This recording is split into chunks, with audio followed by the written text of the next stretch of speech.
बाळा, मी तुला एक गोष्ट सांगतो. एक माणूस होता. त्याचे 3 मित्र होते.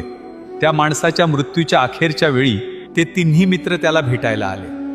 माणसाने तिघांना प्रश्न विचारला, बाबांनो, आयुष्यभर तुम्ही माझी साथ दिली, आता मृत्यूनंतरही माझ्यासोबत राहणार का?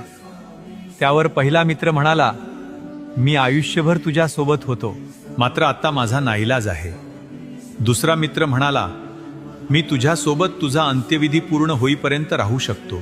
तिसरा मित्र म्हणाला, मी आयुष्यभर तुझ्यासोबत होतो आणि मृत्यूनंतरही मी तुझ्यासोबतच राहणार. हे 3 मित्र कोण होते ठाऊक आहे? धन, कुटुंब आणि कर्म.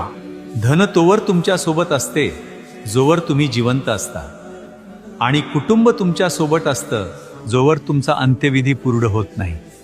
मात्र कर्म हे मृत्यूनंतरही कायम तुमच्या सोबत असतात. म्हणूनच स्वप्न अशी पहा ज्यात स्वतःच्या